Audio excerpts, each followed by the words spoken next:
Oh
विस्तार हरिनाम वेली पावलो विस्तार हरिनाम वेली पावली विस्तार हरिनाम वेली पावलो विस्तार फणी पुष्पी भार उलावली बड़े पुष्प भार बड़े पुष्प भार तेथे माझे मना होय पक्षीराज तेथे माझे मना होय पक्षीराज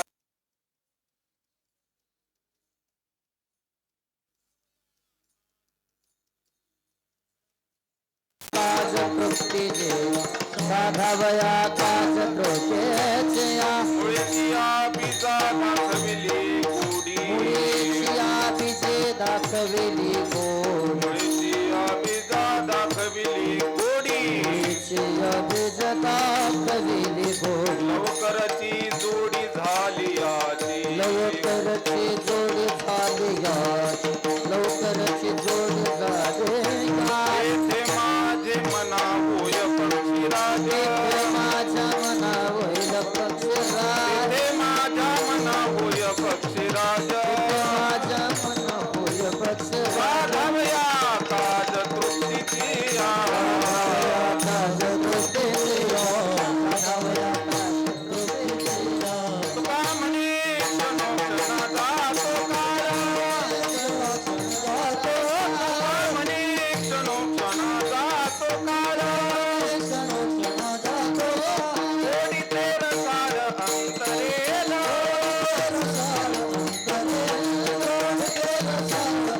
तेथे माझ्या मना होय पक्षीराज माझ्या मना होय पक्षीराज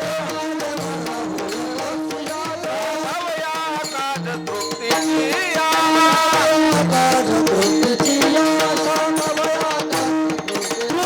हरी विठोबार कुमारी विठोबार कुमारी विठोबार कुमारी विठोबार कुमारी विठोबार कुमारी विठोबार कुमारी विठोबार कुमारी विठोबार कुमारी विठोबार कुमारी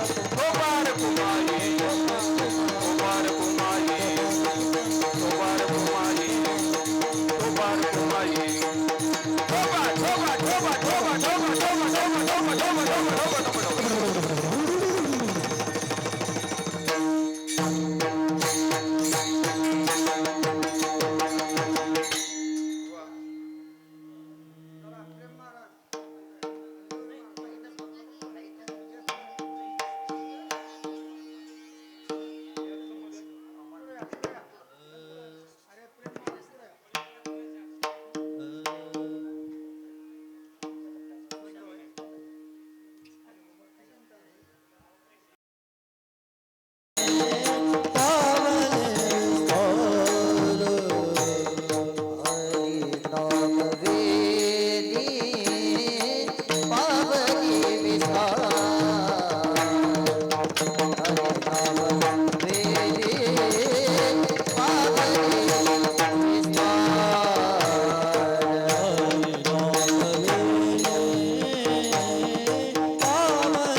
पावली विस्तार, हरिनाम वेली पावली विस्तार, फळी पुष्पी भार बोलावली. तेथे माझ्या मना होय पक्षीराज, साधावया काज तृप्तीची या. मुळीची या बीजा दाखविली गोडी, लवकरची जोडी झाली याची. तेथे माझ्या मना होय पक्षीराज, साधावया काज तृप्तीची या. तुका म्हणे क्षणोक्षणा जातो काळ, तुका म्हणे क्षणोक्षणा जातो काळ.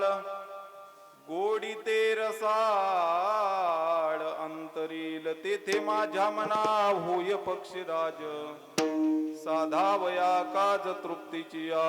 जोडून या कर चरणी ठेवी तो माता, चरणी ठेवी तो माता. माझी पंढरी नावा, ओ भरसावी विनवी माझी पंढरी नावा. जोडून या कर चरणी देवी माता, देवी माता.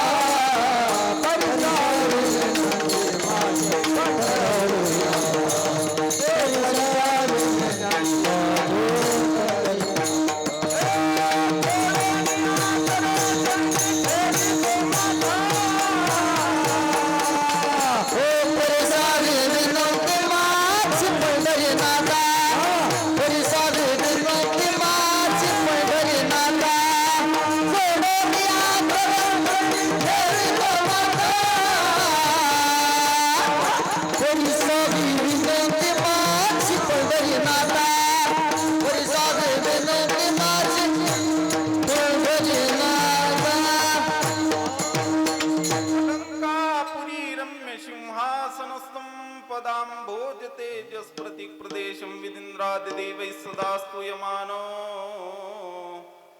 समाधिस्थमूर्तिं भजे ज्ञानदेवम्. ॐ नमो ज्ञानेश्वरा, करुणाकरा दयाळा.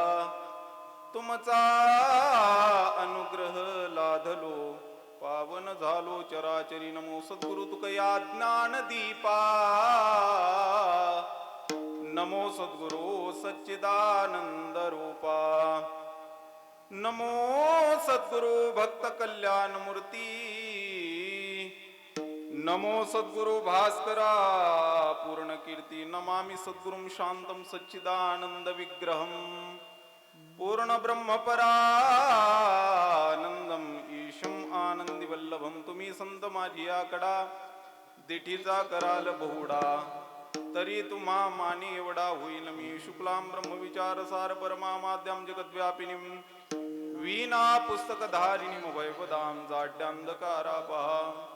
हस्ते स्फाटिक मालिकां विदधतीं पद्मासने संस्थितां. वंदे तां परमेश्वरीं भगवतीं बुद्धिप्रदां शारदा. इतना तो करना स्वामी, जब प्राण तन से निकले. गोविंद नाम ले की, तब प्राण तन से निकले. श्री गंगा जी का तट हो, जमुना का बंसीवट हो. श्री गंगा जी का तट हो, जमुना का बंसीवट हो. मेरा सावरा निकट हो, तब प्राण तन से निकले. सेवे लागी सेवक झालो, सेवे लागी सेवक झालो.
विस्तार हरिनाम वेली पावली विस्तार फळी पुष्पी भार ओलावली तेथे माझ्या मना होय पक्षीराज साधावया काज तृप्तीची या प्रस्तुत प्राप्तस्थळी प्राप्तवेळी भगवत संकीर्तना करता आपल्या समोर सादर केलेला अभंग अखिल विश्वाच्या पारमार्थिक अंतकरणामध्ये व्याप्त असलेले तत्वज्ञ संत संत श्रेष्ठ श्री जगद्गुरु तुकोबाराय यांच्या अखिल विश्वाला सुखाचा शांतीचा आणि आत्मोद्धाराचा संदेश प्रदान करणाऱ्या अभंग संहितेतील नामपर प्रकरणातील चिंतनीय अभंग भगवत चिंतन रूपी सेवेकरता आज आपल्या समोर सादर केलाय. विठाला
अखिल कोटी ब्रह्मांड नायक अकारण कारण करुणावरून आलय भक्तवत्सल भगवान पंढरीश परमात्म्याच्या असीम अपार अनुकंपेद्वारा कैवल्य ज्ञान चक्रवर्ती या विठोबाचा प्राणसखा असलेले मुक्त कैवल्य तेजोनिधी भगवान श्री ज्ञानोबाराय जगद्गुरु श्रीमंत श्री तुकोबाराय सद्गुरु भगवान बाबा वामन भाऊ आदी करून संत महंतांच्या कृपेने आणि आशीर्वादाने चालत असलेला हा भव्य आणि दिव्य स्वरूपातला भक्ती उत्सव आणि या उत्सवातील प्रथम दिनाची कीर्तन रूपी सेवा समस्त ग्रामस्थ मंडळ मिरकाळा तसेच तरुण मंडळ यांच्या अग्रहास्तव आदेशानुसार तुम्हा सर्व भाविकांच्या दर्शनाचा हा सुयोग आहे. विठाला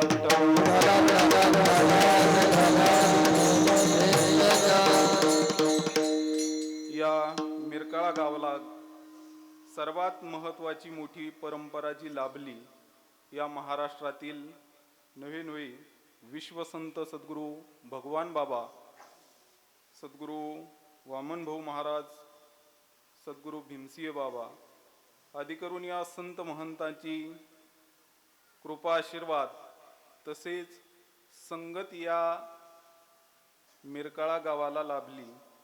तसं तर आध्यात्मिक दृष्टीने अतिशय परमार्थाच्या जवळचं असं गाव म्हणजे मिरकाळा गाव आहे आणि अतिशय थाटामाटामध्ये चाललेला हा उत्सव आहे. दिवस पहिलाच आहे परंतु मला असं वाटतंय मी जागराचं कीर्तन करतो की काय. आणि काय असतंय वातावरण जर चांगलं असलं तर जर्शीला सुद्धा 2 पॉइंटनी फॅट वाढत असतो. असं सुंदर वातावरण या ठिकाणी आहे आणि निर्निमित्ताने चालत असलेला या सद्गुरु भगवान बाबांच्या परंपरेतला हा उत्सव आहे. भगवान परमात्म्याने काही द्यावं म्हणून उत्सव करायचा नसतो. भगवान परमात्म्याने ऍक्च्युली आपल्याला काहीतरी दिलंय म्हणून हा उत्सव करायचा असतो. या जगामध्ये प्रत्येकाला भगवान परमात्म्याने काही ना काहीतरी दिलेलं आहे. या विश्वाची लोकसंख्या 800 कोटी लोकसंख्या आहे. या 800 कोटी लोकसंख्या या जगाची असताना देखील तुम्हा आम्हाला या विश्वामध्ये भगवान परमात्म्याने या विश्व निर्माणकर्त्यांनी या भूतलावरती पाठवलंय. अर्थातच या 800 कोटी लोकसंख्येमध्ये 800 कोटी लोकांमध्ये जी गुणवत्ता नाही, जे गुण नाही, जे गुण वैशिष्ट्य नाही, ते गुण तुम्हाला घेऊन या विश्वामध्ये भगवान परमात्म्याने पाहिले पा. म्हणून प्रत्येक जण या जगामध्ये विशेष आहे पा. जो गुण माझ्यामध्ये तो गुण तुमच्यामध्ये नसणारे, जो गुण तुमच्यामध्ये तो गुण माझ्यामध्ये नसणारे. या जगामध्ये प्रत्येक जणाची गुणवैशिष्ट्य भिन्न आहे आणि प्रत्येक व्यक्ती काहीतरी गुण घेऊन या विश्वामध्ये जन्माला आलेला पाहिजे. कारण की ज्ञानोपराय म्हणतात त्याची नामेही अनामी, अनारिसी वर्तनी, वेशही शिनानी अवघी याची. असं हे जग या भगवान परमात्म्याने नटवलंय पा. प्रत्येक जणाच्या ठिकाणी काही ना काही विशेष, म्हणून माणसाच्या जीवनामध्ये कधीच कुणाला कमी समजायचं नसतंय. तुकोबराय म्हणतात की कदाही नकळे कोणाचा महिमान, नये बोलो वाच्या हेळसून. कधीच या जगामध्ये कुणाला कमी समजायचं नाही. आमच्या आळंदीचे गुरुवर्य जगन्नाथ अण्णा पवारांचं एक वाक्य असायचं, ते सांगायचे, बुवा कधीच कुणाला कमी समजू नका, कधी कधी सुईने देखील कुलूप उघडलं जातं, म्हणून कधीच कुणाला कमी समजू नका. प्रत्येकाच्या ठिकाणी काही ना काहीतरी व्यक्ती गुण घेऊन जन्माला आलेला आहे. एक वाक्य चालता चालता सांगून जाईल की या जगामधले नाव ठेवणारा माणूस कधीच नाव कमवू शकत नाही, नाव ठेवणारा माणूस कधीच नाव कमवू शकत नाही, आणि ज्यांनी नाव कमवलंय अशी माणसं कधीच कुणाला नाव ठेवत नसतात. याच्या पुढे जाऊन एक वाक्य सांगेल, आपल्या जीवनातला अमूल्य वेळ हे कोणाला तरी नाव ठेवण्यासाठी खर्च करण्यापेक्षा आपलं नाव वाढवण्यासाठी खर्च करा. कारण की या जगामध्ये नाव हे तर वाव हे, नाहीतर जगामध्ये कुणीच भाव देत नाही. भाऊ विठाला विठाला. म्हणून भगवान परमात्म्याने तुम्हा आम्हाला काहीतरी एक विशिष्ट गुण घेऊन या मृत्यू लोकामध्ये पाठवले. प्रत्येकाच्या ठिकाणी काही ना काही गुण आहे पा, आणि दिलंय त्या भगवान परमात्म्याने तुम्हाला मला काहीतरी. एक तत्ववेत्ता या जगामध्ये म्हणतोय की ज्या वेळेस माझ्या पायात घालण्यासाठी बूट नव्हता तोपर्यंत मला बरंच वाईट वाटलं, परंतु तोपर्यंतच की जोपर्यंत मी पाय नसलेला माणूस पाहिला नाही तोपर्यंत. अरे मला पायात घालण्यासाठी बूट नाहीये, परंतु त्याला बूट घालण्यासाठी पायच नाही, म्हणून दे थँक्स टू गॉड. त्या भगवान परमात्म्याने दिले इंद्रिय हात पाय कान. भगवान परमात्म्याने आपल्याला काही ना काही दिलंय, काही ना काही विशिष्ट गुण दिलाय पा. जुन्या काळामध्ये एक साधू संन्यासी आपल्या दारामध्ये भिक्षा मागण्यासाठी यायचे, बरोबर. साधू संन्यासी भिक्षा मागण्यासाठी आल्यानंतर ते भिक्षाम देही म्हणून भिक्षा मागायची.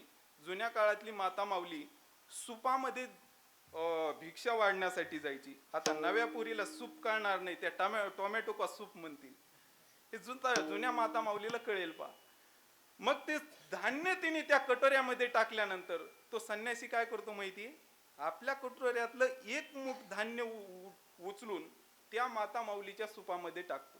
त्यावेळेस ती माता माऊली म्हणते, का हो, अरे मी दिलंय तुला, तू कशाला मला रिटर्न वापस द्यायला पाहिजे.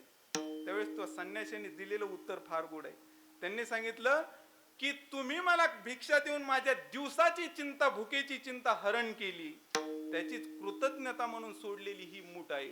तसं भगवान परमात्म्याने आपल्याला काही ना काही दिलंय आणि त्याची कृतज्ञता म्हणून हा नाम उत्सव आहे. विठाला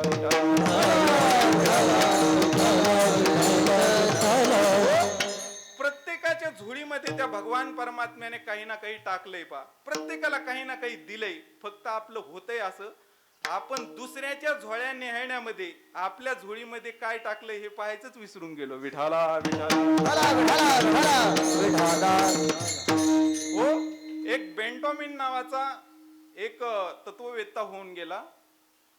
तो एका ठिकाणी म्हणतोय, आदमी के पास जो होता है वो नजर में नहीं आता, आदमी के पास जो नहीं होता वो नजर में आता है.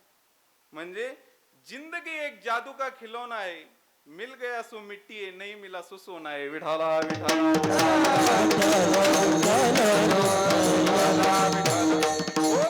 भगवान परमात्म्याने तुम्हाला आम्हाला काहीतरी दिलंय, त्याची कृतज्ञता म्हणून हा उत्सव आहे पा.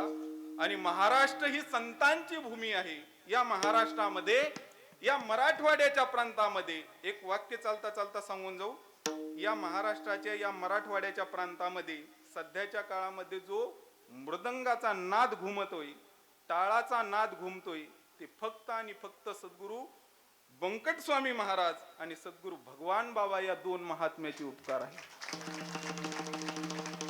या मराठवाड्याच्या प्रांतामध्ये अध्यात्माची धुरा जर कोणी पोहोचवली असेल तर या दोन महात्म्यांनी पोहोचवली. तसं पाहिलं तर आपला बीड जिल्हा हे एक ऊसतोड कामगारांचा जिल्हा, दीन दुबळ्या गरिबांचा जिल्हा, लाचारी पत्करणाऱ्यांचा जिल्हा म्हणून ओळखला जातो. परंतु ऐका, भौतिक दृष्टीने आपल्या बीड जिल्ह्याची दारिद्र्य असेल, गरिबी असेल, परंतु आध्यात्मिक दृष्ट्या या बीड जिल्ह्या इतका श्रीमंत जिल्हा या जगाच्या या देशाच्या पाठीवरती दुसरा कोणता नाही. कारण की याच बीड जिल्ह्याच्या मातीमध्ये सद्गुरू वामन भाऊ महाराजांसारख्या थोर महात्म्यांचा जन्म झाला. याच बीड जिल्ह्याच्या मातीमध्ये सद्गुरू बंकट स्वामी महाराजांचा जन्म झाला. याच बीड जिल्ह्याच्या मातीमध्ये सद्गुरू भीमसिंह महाराजांसारख्या महात्म्याचा जन्म झाला. याच बीड जिल्ह्याच्या मातीमध्ये सद्गुरू भगवान बाबांसारख्या थोर महात्म्यांचा जन्म झाला. म्हणून मी नेहमी एक वाक्य सांगत असतो, बीड जिल्हा ही केवळ दीन दुबळ्याची, लाचारी पत्करणाऱ्यांची, ऊसतोड कामगारांची भूमी नाही, तर बीड जिल्हा ही क्रांतदर्शी महापुरुषांची भूमी आहे. विठाला विठाला.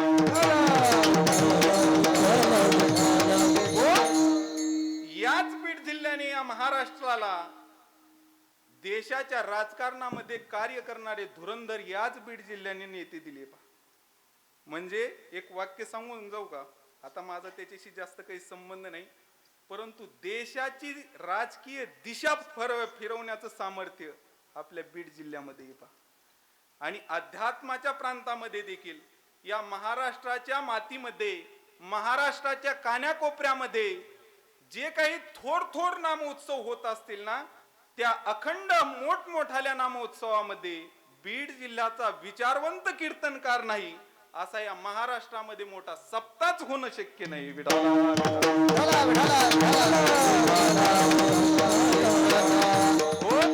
म्हणून या बीड जिल्ह्याने थोर थोर विचारवंत दिलेत, या बीड जिल्ह्याने संत महात्मे दिलेत, याच बीड जिल्ह्याने महाराष्ट्राला राजकीय धुरंधर नेते दिलेत, याच बीड जिल्ह्याने महाराष्ट्राला अतिशय तेज गतीने चालणारे संत महात्मे देखील याच बीड जिल्ह्याच्या मातीमध्ये जन्माला आले. असं म्हणतात बुवा की सद्गुरू भगवान बाबांना ज्ञानेश्वरी ही प्राणापेक्षा, श्वासापेक्षा देखील प्रिय ज्ञानेश्वरी हा ग्रंथ होता. म्हणून सद्गुरू भगवान बाबांनी आपल्या शेवटच्या श्वासापर्यंत ज्ञानेश्वरीची सेवा केली. नव्हे आपल्या जीवनातला शेवटचा श्वास सुद्धा ज्ञानेश्वरी वाचूनच घेतला पा. म्हणून आज देखील या महाराष्ट्राला ज्ञानेश्वरी सांगण्याचं काम भगवानकडेच करतोय पा. विठाला विठाला.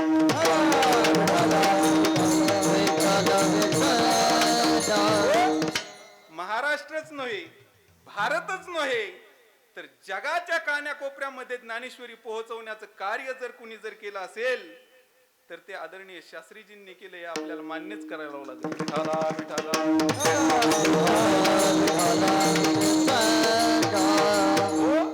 ज्ञानेश्वरीवरती प्रेम करणारी व्यक्ती, एक वाक्य सांगू का? माझ्या पाहण्यात तर वारकरी संप्रदायामध्ये वास्तविकता सांगून जाईल की ज्ञानेश्वरीवरती प्रेम करणारी व्यक्ती माझ्या पाहण्यात तर महाराष्ट्रामध्ये एवढी दुसरी कोणतीच नाही बुवा. विठाला विठाला.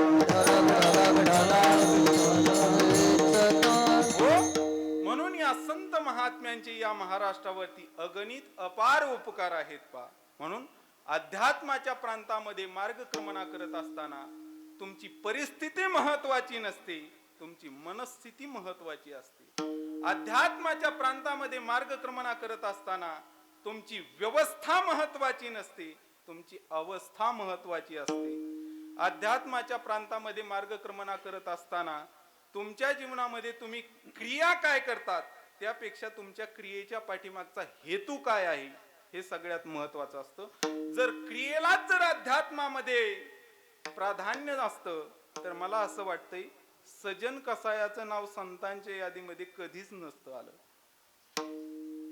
अहो, मेलेली ढोर वळणं ही काय क्रिया आहे का? मांस विकणं, सजन कसाया विकू लागे मांस, माळ्या सावत्यास खुरपू लागे. क्रिया काय करता त्यापेक्षा क्रियेच्या पाठीमागे तुमची भावना काय आहे हे सगळ्यात महत्वाचं असतं. म्हणून चालता चालता एक रामायणामधला प्रसंग सांगून जातो. रामायणामध्ये रामचंद्र प्रभूजींचा आणि राजा रावणाचं युद्ध झालं. युद्ध झाल्यानंतर साहजिकच रामचंद्र प्रभूजींचा विजय झाला. विजय झाल्यानंतर लखनजीने सांगितलं की बरं विजय झाला, परंतु कुणाच्या साह्याने झाला? तो काय मशीन गन घेऊन काय पिस्तूलने विजय झालेला नाही. तुकोबाराय म्हणतात, वानरा हाती लंका घेलविली म्हणे तुका, वानरांनी विजय मिळवून दिला. म्हणून बरं विजय मिळवून दिला नेमका असा काही खाऊन पिऊन काही वाटून पैसे घेऊन वगैरे विजय मिळाला नाही.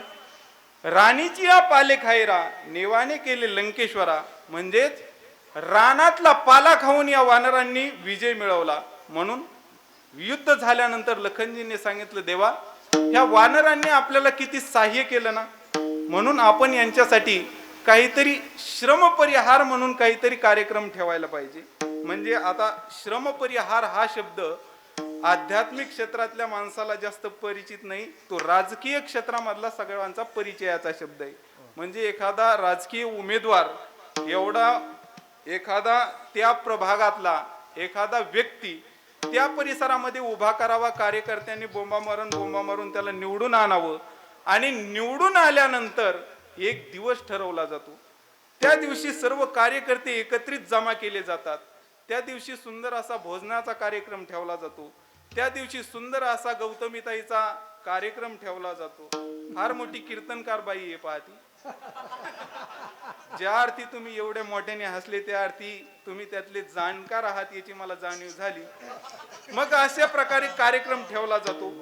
मग कार्यक्रम झाल्यानंतर तसं रामचंद्र प्रभूजी म्हणले, लखनजी देखील म्हटले की आपण यांची कृतज्ञता म्हणून काहीतरी श्रमपरिहार म्हणून काहीतरी कार्यक्रम ठेवणं गरजेचं आहे.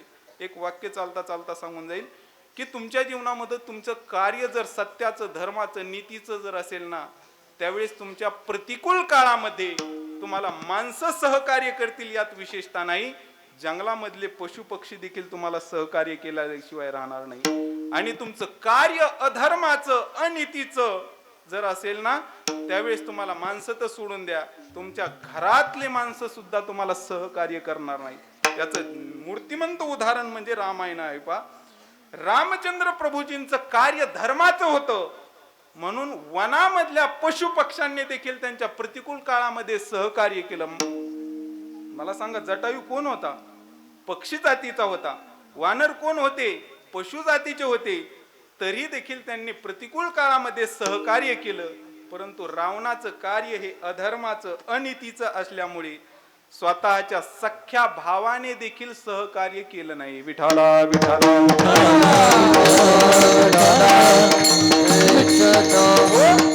मग युद्ध जिंकल्यानंतर रामचंद्र प्रभूजी आपल्या राज्यावरती बसले. राज्यावरती बसल्यानंतर आता झाले रामराज्य काय उणे आम्हासी. रामचंद्र प्रभूजींच्या राज्यामध्ये काय कमी असेल? नाही देखील येते मिळे भोग सुखाचे सोहळे. वानर सैन्य देखील अगदी आनंदामध्ये वास्तव्य करायला लागलं. परंतु व्हायचं असं की महिना 2 महिने राहिले, परंतु त्यांना किष्किंधेची आठवण यायला लागली. पहा, किष्किंधेची आठवण आल्यानंतर त्या ठिकाणी विठाला विठाला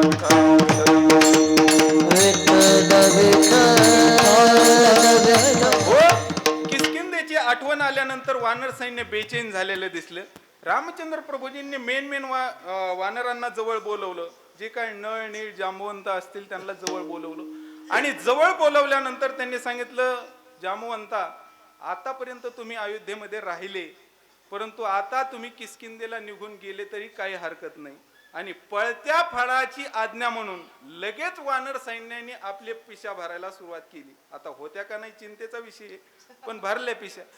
पिशा भरल्यानंतर सर्व वानर सैन्य निघले. परंतु लखनजीला ती गोष्ट खटकली. लखनजीने सांगितलं, अहो दादा, असं कुठं असतं का? आपल्या घरी आलेल्या पाहुण्याला आपण असं का म्हणतो का, झाला आता काला आता हाला, असं नाहीत ना म्हणत. निघा आपल्याकडे. बरं, ते काय असे लांबचे पाहुणे थोडे येत, ते आपल्याला किती त्यांनी प्रतिकूल काळामध्ये आपल्याला सहकार्य केलं. त्यावेळेस रामचंद्र प्रभूजी म्हणले, लखनजी, अरे ज्या गोष्टी तुला कळतात त्या गोष्टी मला कळत नाही असं थोडं आहे. म्हणजे कळतात तर मग असं का? त्यावेळेस रामचंद्र प्रभूजींनी दिलेलं उत्तर फार गोड आहे. त्यांनी सांगितलं, लखनजी, अरे हे वानर सैन्य राहतात अयोध्येमध्ये, परंतु ध्यान करतात किष्किंधेचं. म्हणून आता माझ्या चिंतनासाठी मी थोडे शब्द बदलतो. म्हणजे ते राहतात परमार्थामध्ये, परंतु ध्यान करतात प्रपंचाचं. म्हणून परमार्थात राहून प्रपंचाचं ध्यान करण्यापेक्षा प्रपंचात राहून परमार्थाचं ध्यान केलेलं काय वाईट आहे का? म्हणून परमार्थामध्ये तुमची कृती काय आहे त्यापेक्षा परमार्थामध्ये तुमच्या कृतीच्या पाठीमागची भावना काय आहे हे सगळ्यात महत्वाचं असतं. विठाला याच्या पुढे जाऊन एक वाक्य चालता चालता सांगून जाईल. परमार्थामध्ये तुमची अवस्था काय आहे, परमार्थामध्ये तुमची परिस्थिती काय आहे त्यापेक्षा तुमची मनस्थिती महत्वाची आहे. याच्या पुढे जाऊन सांगू का, ज्याला आदर्श परमार्थ करायचा आहे त्याची मनस्थिती अनुकूल असली पाहिजे, आणि ज्याला आदर्श प्रपंच करायचा आहे त्याची परिस्थिती अनुकूल असली पाहिजे. कारण की परिस्थितीशिवाय प्रपंच होणं कठीण आहे आणि मनस्थितीशिवाय परमार्थ होणं कठीण आहे. विठाला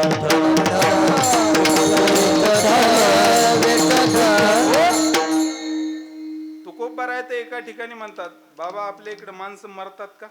नसले मरत तर सांगा, इथंच राहायला येतो. वा वा वा, सुंदर गुण आहे तुमच्याकडं.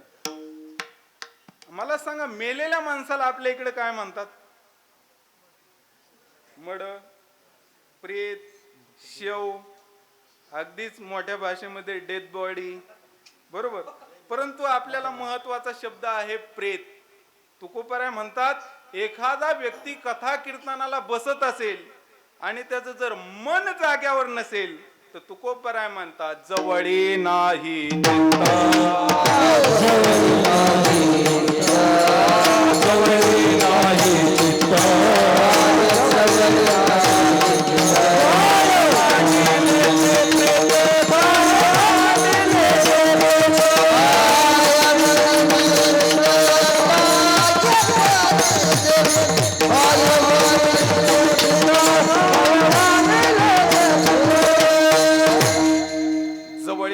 चित्त. काय मांडिले ते प्रेत नसेल तर त्यांनी परमार्थ केला काय आणि प्रपंच केला काय हे निष्फळाची बळ. चित्त नाही नामे तरी ते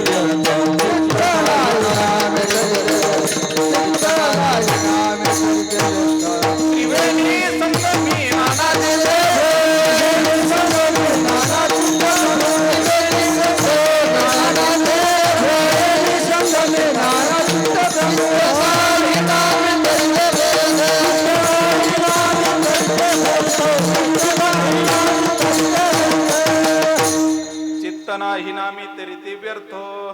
परमार्थामधली चित्ता वाचून केलेली प्रत्येक क्रिया निष्फळ आहे. पा कोणतीच क्रिया तुम्हाला फलद्रूप होणार नाही. म्हणून चालता चालता एक प्रसंग सांगून जाईल. एके दिवशी भगवान विष्णू परमात्मा आणि लक्ष्मी आई साहेब वैकुंठामध्ये दोघ जण बसले होते आणि लक्ष्मी आई साहेबांनी परमात्म्याला प्रश्न विचारला, म्हणे देवा, जुन्या काळामध्ये कीर्तन व्हायचे, त्या कीर्तनाला तुम्ही लगेच प्रकट व्हायचे, नाम व आठविता रूपी प्रकट पै झाला, किंवा कीर्तनाची गोडी वैकुंठावनी घाली गोडी, एवढे तुम्ही प्रकट व्हायचे, मग आता का प्रकट होत नाही? लक्ष्मी आई साहेबांनी कुणाला प्रश्न विचारला? विष्णू परमात्म्याला प्रश्न विचारला. मला सांगा बाबा, तुमच्या लहानपणी जास्त कीर्तन व्हायचे का आता जास्त कीर्तन होतात? आता कीर्तन जास्त होतात. लहानपणी कधीतरी ह्या 4 खेड्यातून एखादं कीर्तन व्हायचं, बरोबर. आता कुणी मेलं कीर्तन, जन्माला आलं वास्तुशांतीचं, वाढदिवसाचं, बियर बारच्या उद्घाटनाचं. अहो होतात, तुम्हाला खोटं सांगतोय का? तुम्हाला पत्रिके सहित मी पुरावे देईन. कीर्तन होतात. एक ठिकाणी तर मला नाशिकवरून फोन आला. तो म्हणला, महाराज तुमची तारीख मोकळी आहे का? मी म्हटलं तारीख कोणती घ्यायची हे तर सांग. ते म्हणला तुमच्या सवडीनुसार. मी म्हटलं पाठीमाग कोणी, अदुगर कोणी, नंतर कोणी, किती दिवसाचा कार्यक्रम आहे, असं बाबूराव महाराज बरंच विचारावं लागतं, त्यांनी बराच अंदाज येतो पहा. म्हटलं कोणता दिवस? तो म्हणला तुम्हाला जी सवड असेल तो, जो दिवस असेल तो. मी म्हणलं निमित्त तरी कोणतं आहे नेमकं सांग. त्यांनी सांगितलं काही नाही, आमचं घर पाडायचंय त्याचं कीर्तन. म्हणजे तुम्हाला खोटं वाटलं काही? खोटं वाटलं काय? खोटं वाटलं खोटच आहे. मग हे काय म्हणजे घर पाडायच्या निमित्ताने कीर्तन देखील होतात, बियर बारच्या उद्घाटनाला देखील कीर्तन होतात. कीर्तन होतात ही शोकांतिका नाही, त्यांना कीर्तनकार भेटतात ही शोकांतिका आहे. विठाला विठाला.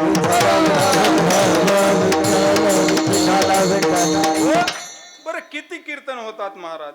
एवढे रडू रडू कीर्तन होतात. जी सुरुवातीला रडायला सुरुवात होतं, काय झालं माझ्या ज्ञानोबांचं, काय झालं माझ्या तुकोबारांचं, काय झालं माझ्या सोपान देवाचं, एवढे रडू रडू कीर्तन होतात. असे हातरुमाल घेतात, असे डोळ्याला लावतात आणि अक्षरशः खोटं सांगत नाही, त्या हातरुमाला झेंडूबाम लावलेला असतो. म्हणजे आपल्या धंद्यातले बारकावे सांगू नाही, फक्त तुम्ही माझ्या जवळचे आहेत म्हणून सांगितलं, बाकी काय. त्यावेळेस भगवान परमात्म्याने सांगितलं, लक्ष्मी कारण हेच आहे, अगं हे गातात माझ्यासाठी पण रडतात तुझ्यासाठी, म्हणून मी सध्याच्या काळामध्ये प्रगट होत नाही. विठाला विठाला.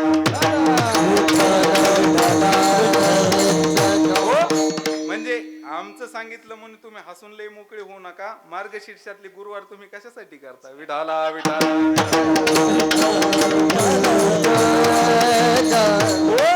म्हणून परमार्थाच्या प्रांतामध्ये तुमची मनस्थिती महत्वाची, तुमचं मन महत्वाचे. एक वाक्य चालता चालता सांगू, या जगामध्ये जग जिंकणं सोपं आहे, परंतु मन जिंकणं कठीण आहे. सिकंदराने जग जिंकलं पण मन नाही जिंकता आलं. म्हणून महाभारतामध्ये राजा धर्माला यक्षाने प्रश्न विचारलाय, राजा केन जगत जीता. त्यावेळेस राजा धर्म राजा सांगतो, तेन मनो जिंता तेन जगत जीता. ज्याला मन जिंकता आलं त्याला जग जिंकणं कठीण होत नाही महाराज.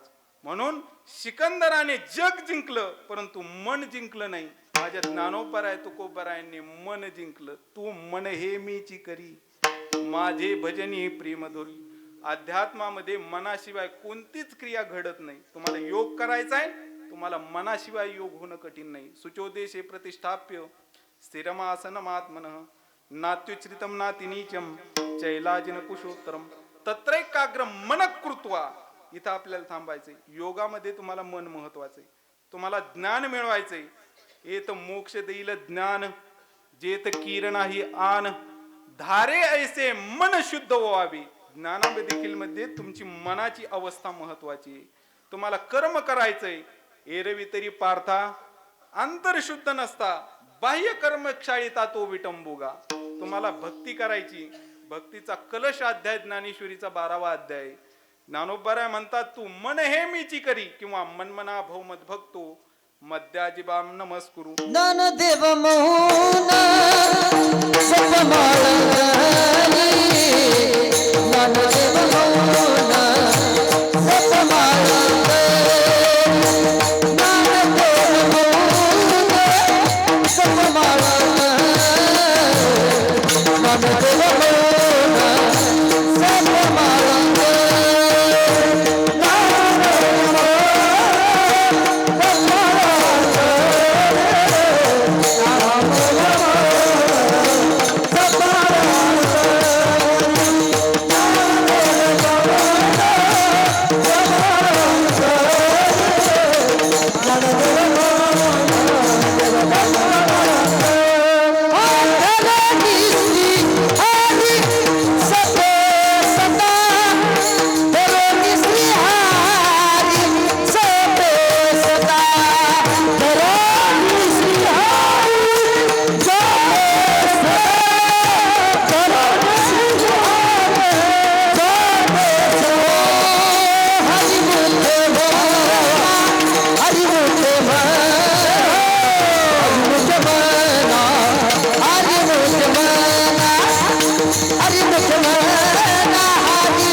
ठेवा मौन जपमाळ अंतरी धरोनी श्री हरी जपे सदा.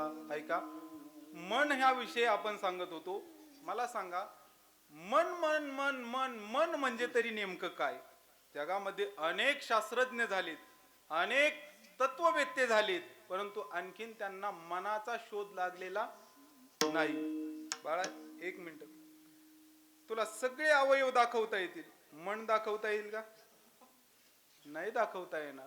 ज्ञानोबराय म्हणतात, मन कशाला म्हणतात? वायामन हे नाव एरवी कल्पनाची सावयव सावयव कल्पना आहे ती एक. म्हणजे जगामध्ये मन मन म्हणजे तरी नेमकं काय?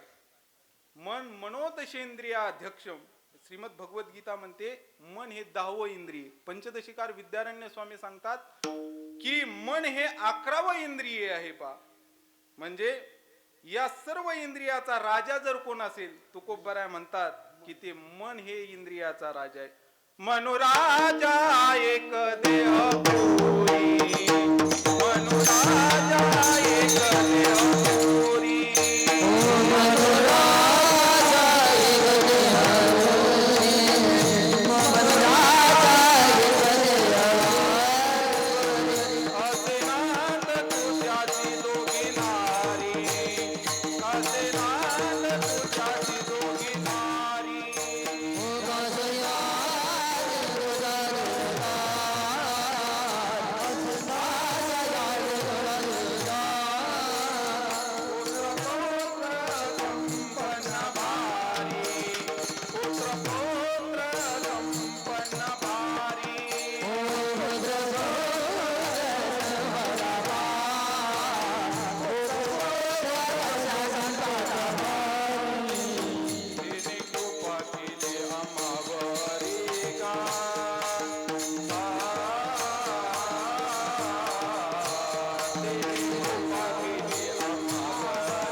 देहपुरी. या देहपुरीचा राजा जर कोण असेल तर मन हा या देहपुरीचा राजा आहे पा. आता राजा म्हणल्यानंतर एका बायकोवर कसं भागायचं? तो बऱ्याच म्हणतात असे नांदो तू त्याशी दोघी नारी. त्याला 2 बायका आहेत पा. एकीचं नाव आहे प्रवृत्ती आणि दुसरीच आहे निवृत्ती. निवृत्ती ही त्याची परमार्थातली बायको आहे आणि प्रवृत्ती ही त्याची प्रपंचातली बायको आहे. गुरुरी रंगनाथ गुरुजी परभणीकर म्हणायचे, प्रवृत्ती ही त्याची आवडती बायको आहे आणि निवृत्ती ही त्याची नावडती बायको आहे. याच्या पुढे जाऊन गुरुजी म्हणायचे, निवृत्ती ही त्याची लग्नाची बायको आहे आणि प्रवृत्ती ही त्याची ठेवलेली बायको आहे. असं म्हणतात बुवा की लग्नाची पेक्षा ठेवलेली वरती जास्त प्रेम असतं. खरंय काय बाबा? ते लय पटलं वाटतंय तुम्हाला? म्हणजे परमार्थामध्ये मन हे निवृत्तीकडे कधीच वळत नाही, बरोबर? परमार्थामध्ये मन कधीच सहसा लवकर धडत नाही पा. म्हणजे मनाची धाव ही नास्तिक पदार्थ, नाशवान पदार्थावरती जाते. म्हणजे सहसा परमार्थामध्ये माणसं लवकर येत नाही. या मनाला चांगल्या गोष्टी लवकर पटत नाहीत, बरोबर आहे? चांगल्या गोष्टीवरती या मनाचा विश्वास बसत नाही पा. तुम्ही चालता चालता एखाद्याला म्हणा की अहो तुम्हाला काही माहिती का, त्या महाराजाला ज्ञानोबरायांचा साक्षात्कार झालाय. अमुक अमुक महाराजाला, अमुक अमुक आपल्या गावातल्या व्यक्तीला सद्गुरू भगवान बाबाचं दर्शन झालंय, असं म्हणा तुम्ही. पटणार नाही. ते म्हणजे त्याला वय, त्याला ज्ञानोबरायचं दर्शन, भगवान बाबाचं दर्शन काय? आणि तुम्ही म्हणा असं म्हणा एखाद्याला, त्या अमुक अमुक व्यक्तीचं असं असं झालेलं माहिती का? झालं असं बो हे थोडी. म्हणजे हे मन चांगल्या गोष्टीकडे लवकर धजत नाही. परंतु या मनाचं एक वैशिष्ट्य आहे पा, ते जर एका ठिकाणी बसलं ना पुन्हा परत माघारी येत नाही. म्हणजेच ह्या मनाचं सगळ्या गोष्टी वाईट आहे, 72 खोडी परी देव मने कंठी. म्हणजे जसं की तुकोबराय म्हणतात म्हणतात याच्या विरुद्ध बाजूने सांगायचं झालं की काय करावी ती 32 लक्षणी, नाक नाही त्याने वायाला गेली. म्हणजे सुंदर दिसायला आहे, गोरी पाणी, स्वयंपाक देखील सुंदर करते, केस देखील काळे भोरे, फक्त नाकावरती मशीने पाय दिलेला. काय उपयोग आहे का? काय करावी ती 32 लक्षणे, नाक नाही त्याने वाया गेली. याच्या उलट तुकोबराय म्हणतात 72 खोडी परी देव म्हणे कंठी. म्हणजे काही माणसं इतके खोडीला असतात फक्त वाजवतात चांगलं. म्हणजे निलेश महाराजांकडे जाऊ नका. आपल्या गावचं भाग्य हे आहे पा की आपल्या गावाला पखवाज वाजवणाराही गोडी, वाजवणं देखील गोडी, पखवाज देखील गोडी, तरी देखील त्याला खोड का म्हणतात हेच मला कळत नाही. म्हणजे काही काही पखवाजी खोडीला असतात म्हणून देत सोडून, परंतु गोड वाजवणारे आपल्या गावाला आहे. आता काही काही माणसं इतके खोडीला असतात फक्त कीर्तन चांगलं करतात. आता बरं वाटलं ना? काही काही माणसं इतके खोडीला असतात फक्त गातात चांगलं. आता बरं वाटलं? तसं या मनाचं इतकं खोडील म्हणी, परंतु ते एकदा का परमात्म्याच्या चरणात जवळ गेलं तर तुकोबराय म्हणतात आता कोठे धावे मन तुझे चरण देखलूया. म्हणजे ते मन जर त्या भगवान परमात्म्याच्या चरणाशी जाऊन गेलं ना ते पुन्हा वापस येत नाही. म्हणून आपल्या वारकरी संप्रदायातल्या सर्व संतांनी त्या मनाला त्या भगवान परमात्म्याच्या चरणाशी स्थित करण्यासाठी प्रयत्न केला. नाथ महाराज म्हणतात देवा माझे मन लागो तुझे चरणी, संसार व्यसनी पडोनी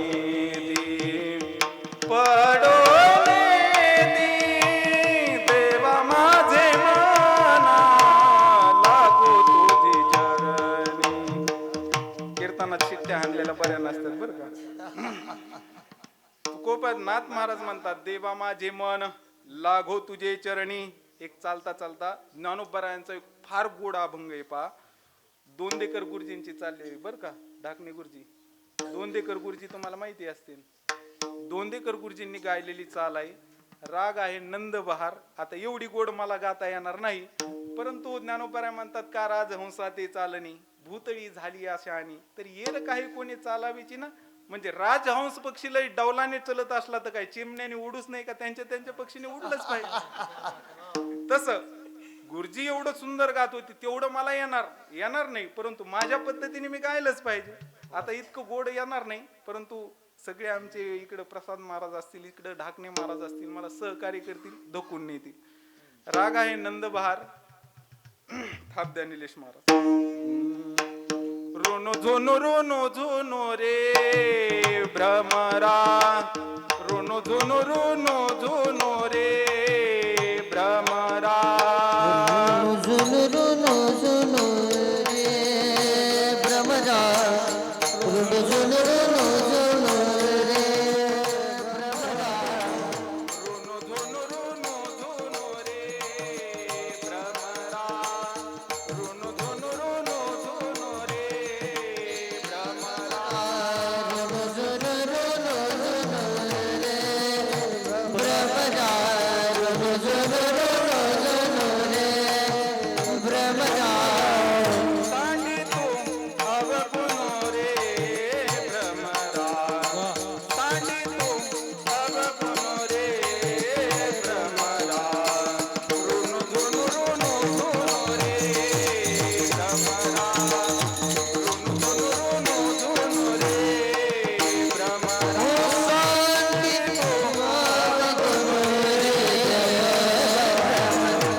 इकडं तिकडं गुमगुम करण्यापेक्षा त्या प्रभू परमात्म्याच्या चरणाशी तू स्थित हो. तुकोबराय म्हणतात, देवा माझे चित्त तुझे पायी, राहे ऐसे करी काही, धरोनिया बाही भवा तारी तारा. आणि तुकोबराय म्हणतात, मना इकडं तिकडं फिरकत बसण्यापेक्षा मना तुला जर मनात धाव घे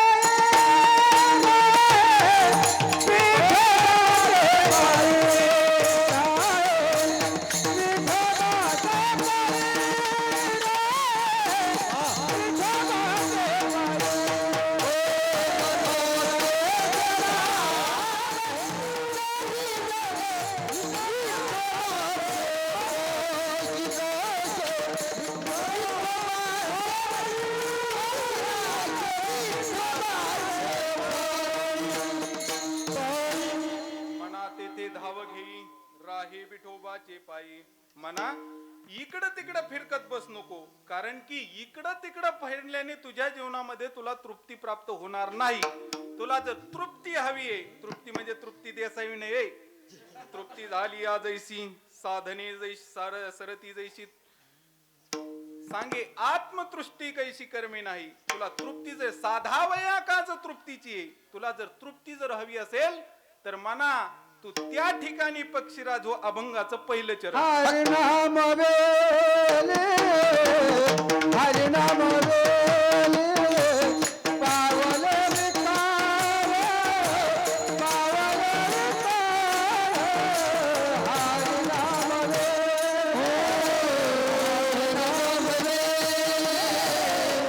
हरिनाम वेले हरिनाम वेले पावले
तुकोबराय म्हणतात, मना त्या ठिकाणी तू पक्षीराज हो. कुठं? हरिनाम वेली पावली विस्तार.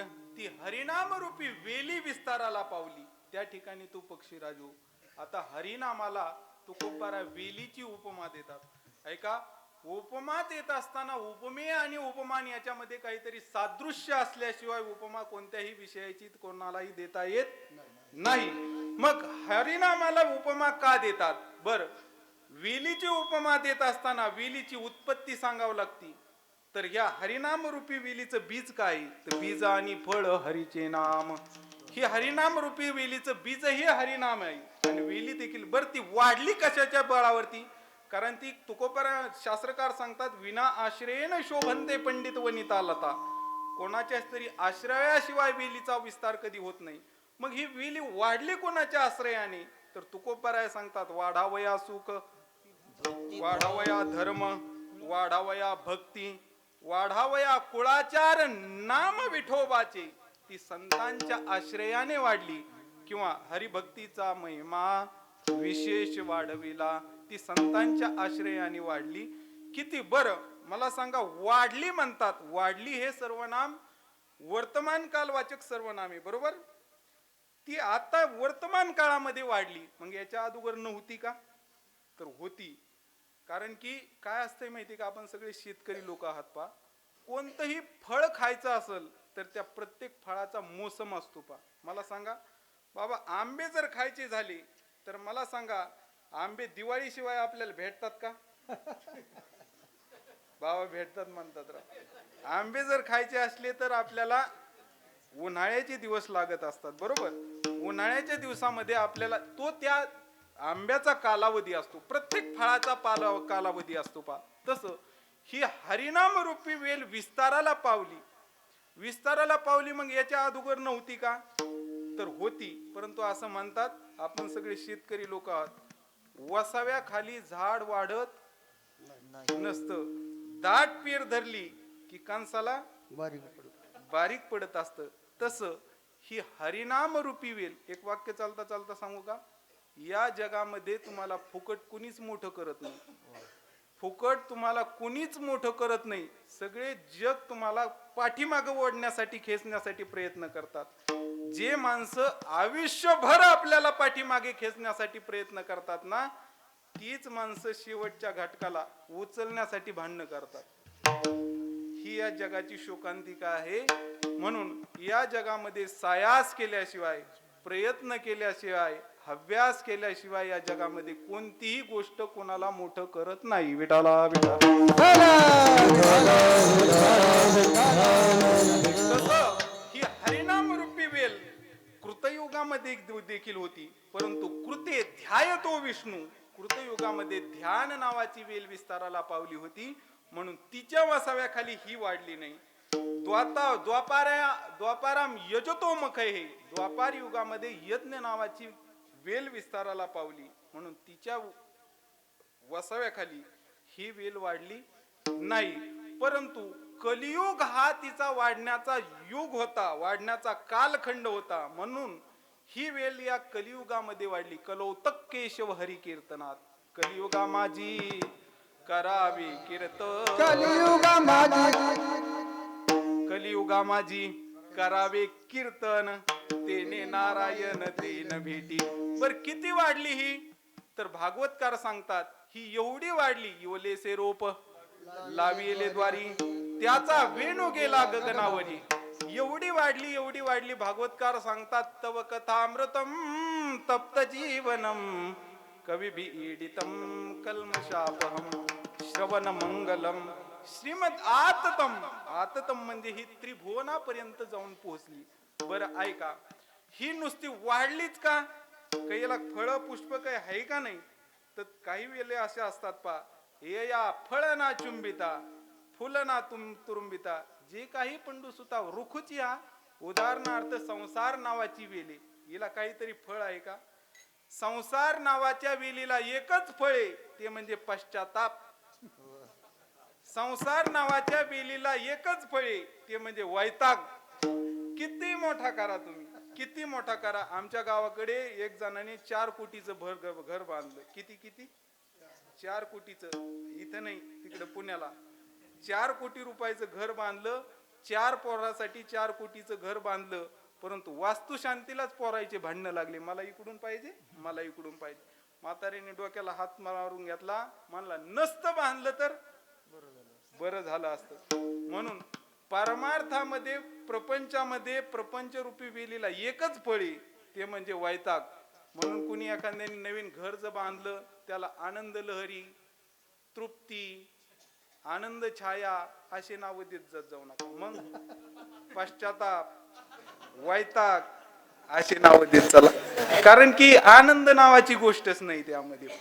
किती मोठा करा तुम्ही, त्यामध्ये दुःखच आहे पा. सुखाचा विचार नाही कुठे, सुखाचा विचार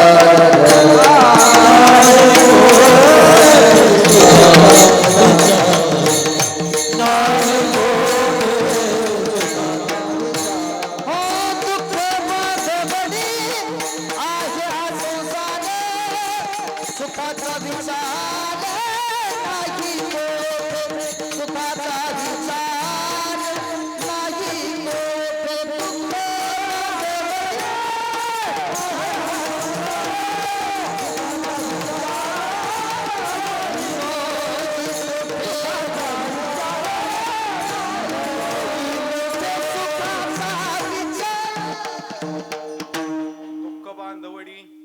हा संसार अनेक दुःख सांगू किती नसा हे पाषाण चितती. या प्रपंच रूपी वेलीचं फळ दुःखच आहे पा. दुःखाशिवाय ह्या प्रपंच रूपी वेलीला फळच नाही पा. एका माणसाची बायको त्याला दिवसात 3दा हाणायची पा निलेश महाराज. सकाळी मारायची, दुपारी ठोकायची आणि संध्याकाळी झोडायची. झाला तर क्रमव्यत्यय व्हायचा. संध्याकाळी झोडायची, संध्याकाळी दुपारी मारायची आणि संध्याकाळी ठोकायची. असा क्रमव्यत्यय व्हायचा पण क्रिया तीच राहायची पा.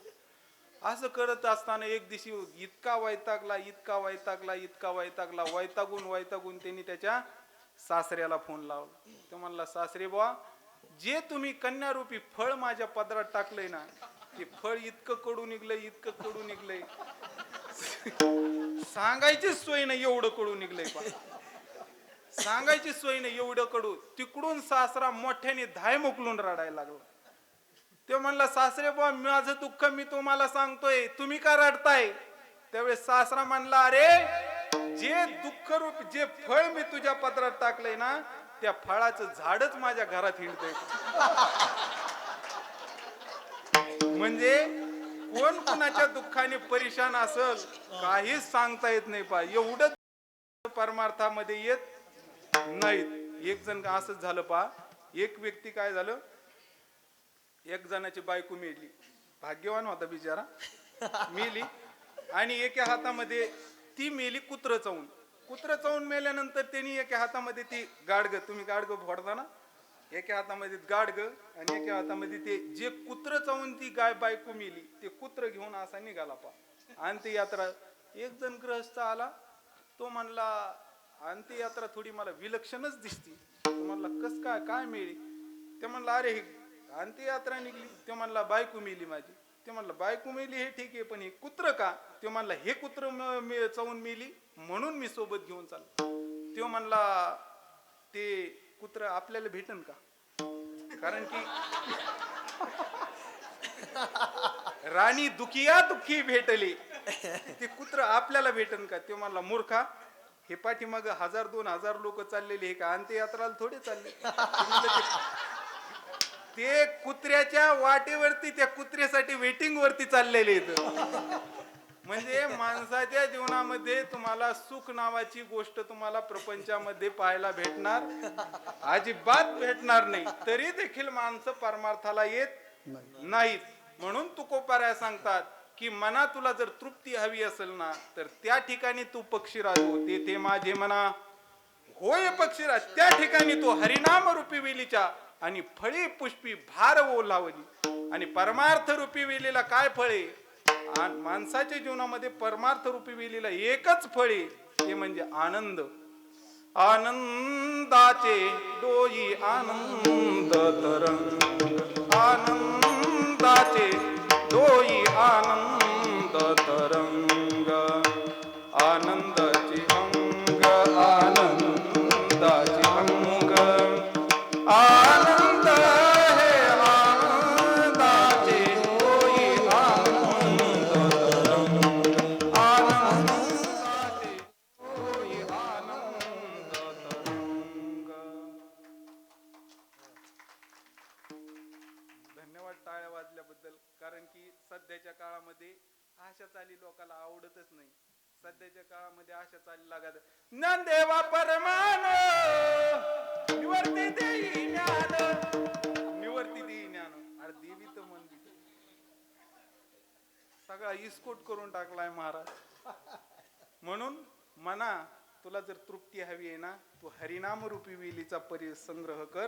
त्या ठिकाणी तू स्थित हो. म्हणा, बरं ही वेल विस्ताराला पावली, ही गगनापर्यंत पोहोचली. ओलेसे रोप लाविले द्वारी. बर, काही वेली अशा असतात, काही वेलीचं फळ गोड असतं पण ती काट्यामध्ये गुंतलेलं असतं. पहा, उदाहरणार्थ आपल्याला निवडुंग माहिती. निवडुंगाचं फळ चांगलंय परंतु ते काट्यामध्ये गुंतलेलं आहे. बरोबर, काट्यामध्ये गुंतलेलं आहे.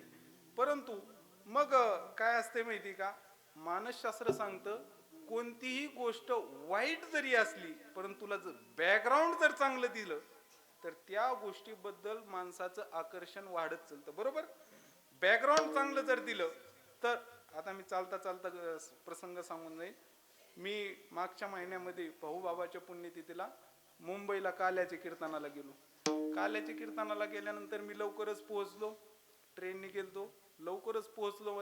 आणि लवकरच पोहोचल्यानंतर ज्या घरी थांबलो त्या घराची माता माऊली म्हणली, महाराज नाश्ता करणार का? मी म्हटलं नाश्त्याशिवाय तर आपलं पान हलणार नाही, कारण की एवढी प्रॉपर्टी सांभाळायची म्हणल्यावर मेंटेनन्स तर सांभाळावं लागेल. ती म्हणली, महाराज नाश्त्याला काय करू? म्हटलं काही करा, चांगलं करा. ती म्हणली, महाराज नाश्त्याला मी मनोहारा करू का?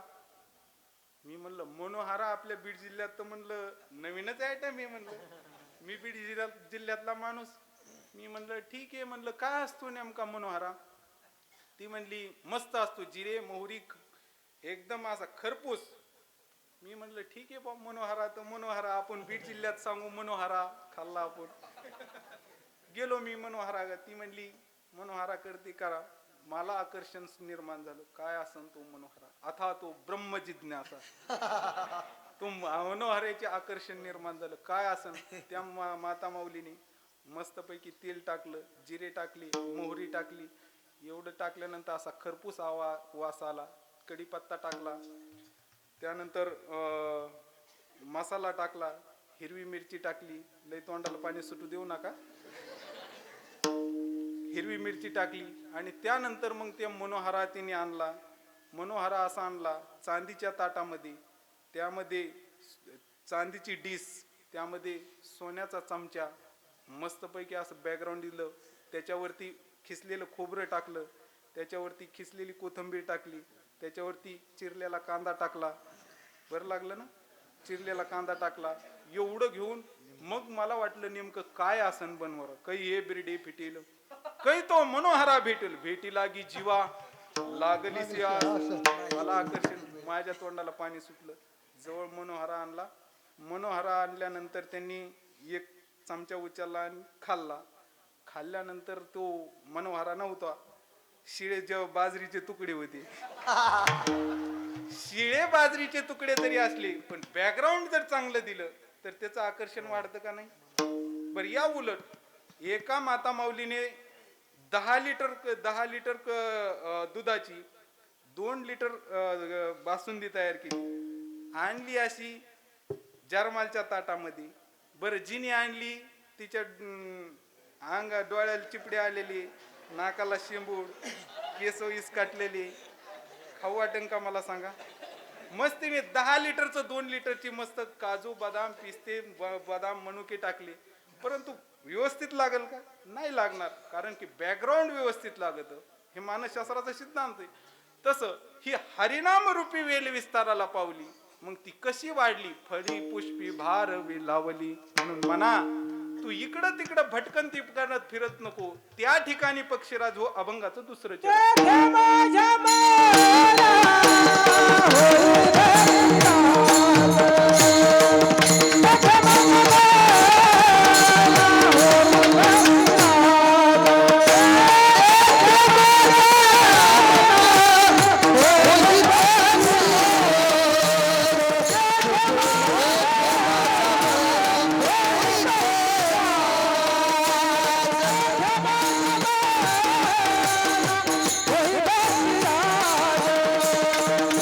Oh,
शब्दाचा अर्थ होतो गरुड.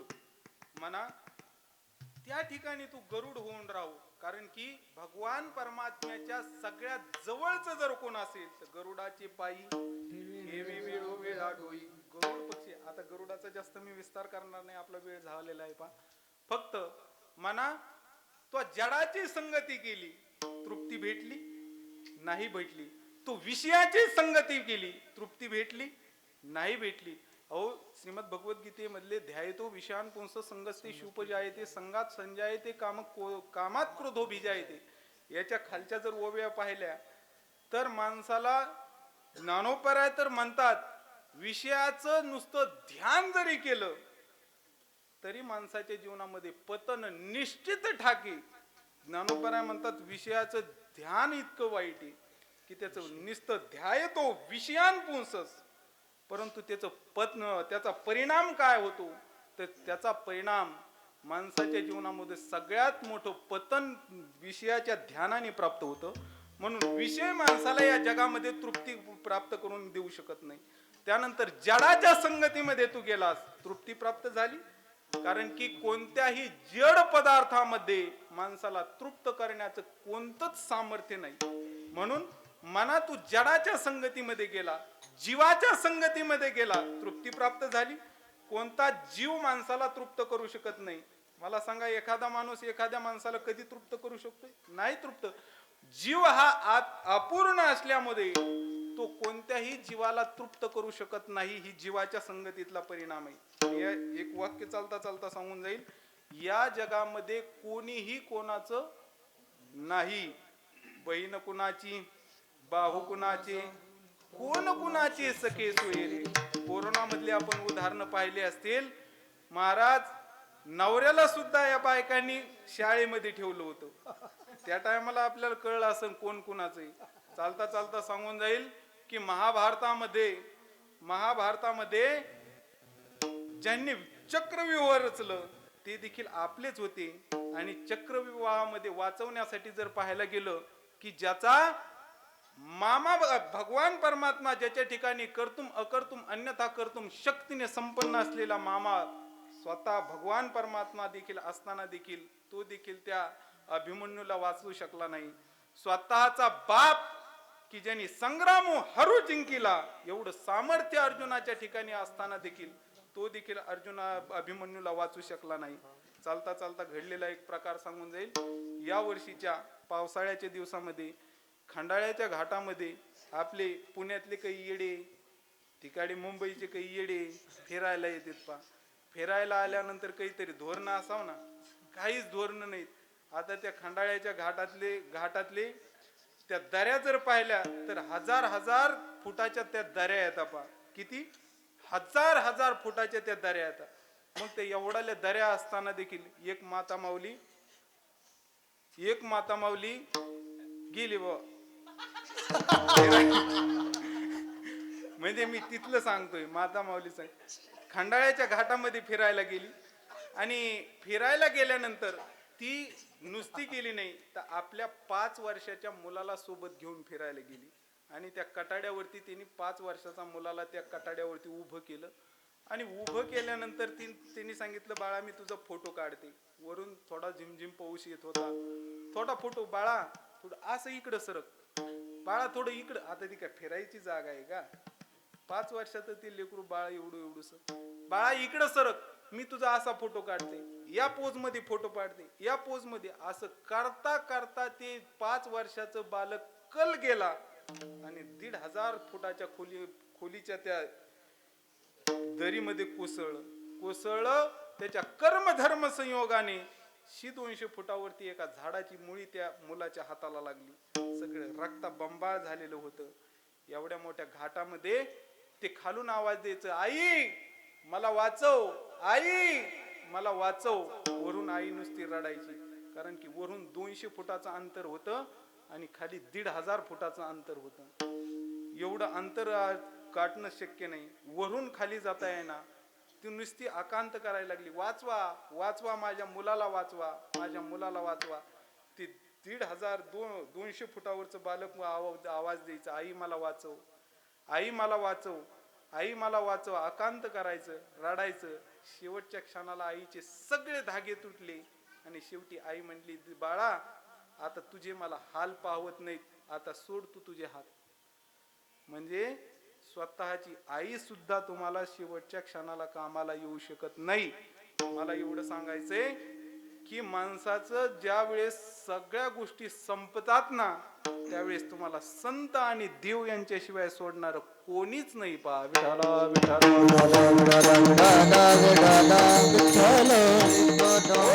म्हणून म्हणा, तू त्या ठिकाणी स्थित हो, त्या ठिकाणी पक्षीराज हो. तेथे माझे म्हणा होय पक्षीराज, साधावया काज तृप्तीची. परंतु हे मन त्या परमात्म्याच्या ठिकाणी स्थित होत नाही. कारण की विषय विषयाचा पडी पाडू, गोड परमार्थ लागे कडू. कडू विषय तो गोड जीवासी झाला. कारण की कडू विषयच माणसाला त्या ठिकाणी गोड वाटतात. पा प्रपंच आम्ही किती सांगितलं, किती परमार्थ चांगला आहे, किती परमार्थ गोड आहे, किती कीर्तन चांगलं आहे, किती भजन चांगले, किती सांगा, परंतु शेवटच्या दिवशी 10 सुद्धा लोक माळा घालत नाही. नाही म्हणता राव कुशाल तुम्ही. म्हणजे परमार्थ ज्ञानोबऱ्याच म्हणले, गोड परमार्थ लागे कडू. गोड असलेला परमार्थ देखील माणसाला कडू लागतो. पा आणि कडू विषय तो गोडू जीवाशी झाला. प्रपंचामध्ये माणसाचे किती हाल होऊन द्या, माणसं प्रपंच सोडत नाहीत सोडत. चालता चालता मी एक प्रसंग सांगून जातो आणि थांबतो. पा मला सांगा, एक प्रवास सांगतो. काही लोक म्हणतात महिलावरती लोक अतिक्रमण करतात, महिलावरती लोक अन्याय करतात. अन्याय महिलावरती नाही, अन्याय तर खरा पुरुषावरती. पटवून देईन मी तुला, पटवून देईन मी तुम्हाला. मला सांगा, मकर संक्रांतीला नवी साडी कुणाला असती? महिलाला. बरं, नागपंचमीला नवी साडी कुणाला असती? महिलाला. नवरात्रामध्ये 9 कलरच्या 9 साड्या कुणाला असतात? महिलाला. बरं, भाऊबीजेला भावाला लुटायला कोण जातं? बरं, रक्षाबंधनाला भावाला नवी साडी कोणाला? पुरुषाच्या वाट्याला फक्त एकच सण, याच्या व्यतिरिक्त दुसरा सणच नाही. तरी लोक म्हणतात महिलावरती अन्याय, महिलावरती अन्याय. अरे अन्याय तर करा यांच्यावरती. एक प्रवास सांगतो मी. नवरा बायको प्रवासाला निघाल्यानंतर बॅग कुणाच्या हातात असती? बॅग कुणाच्या हातात असती? पुरुषाच्या हातात असती. बर, 2 बॅग असल्या तर त्यातली जड बॅग कुणाच्या हातात असती? पुरुषाच्या हातात असती. बरोबर.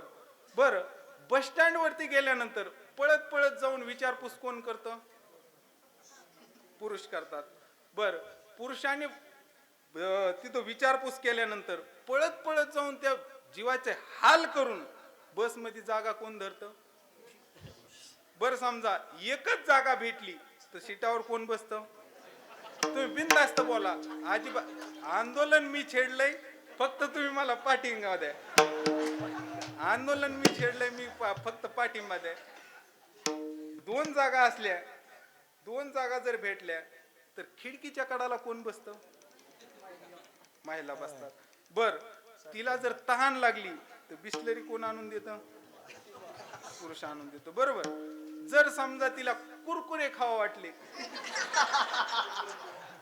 कोण आणून देतं? तिला रस प्यावा वाटला तर कोण आणून देतं? बर, एवढं खाऊन तिला जर डचमळलंच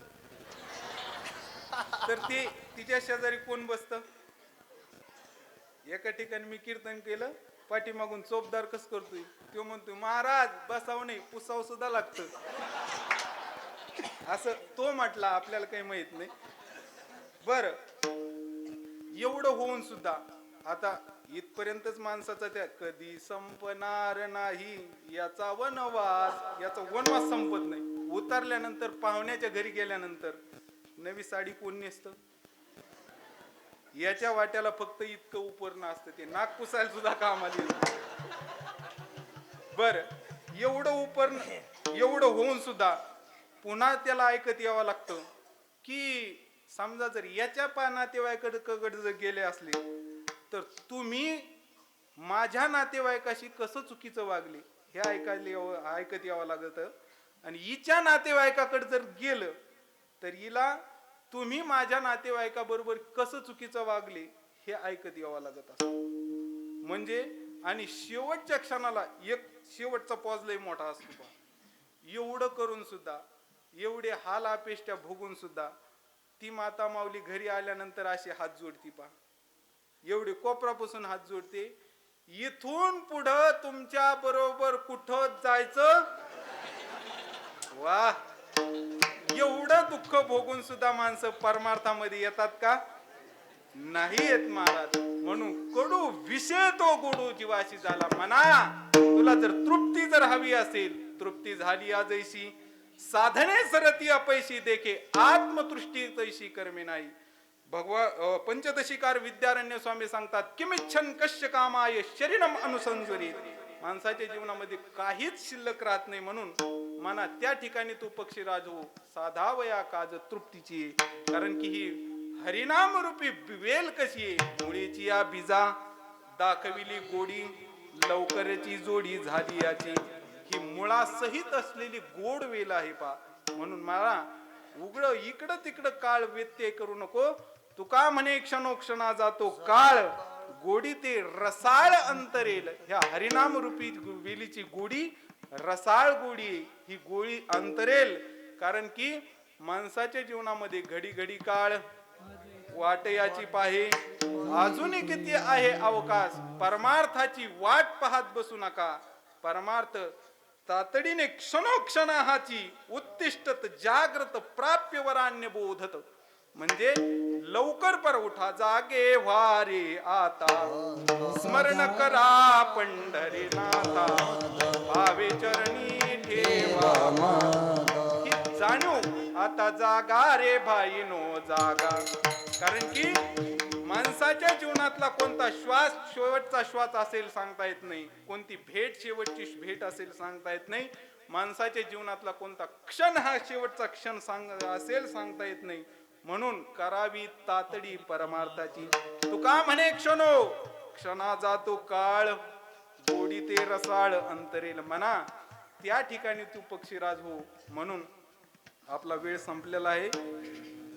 आणि काय असते माहिती का, एक वाक्य मी ऐकलं होतं की उगीच आपल्या जीवनामधला वेळ खर्च करणं म्हणजे टप्प्याटप्प्याने केलेली आत्महत्या असते.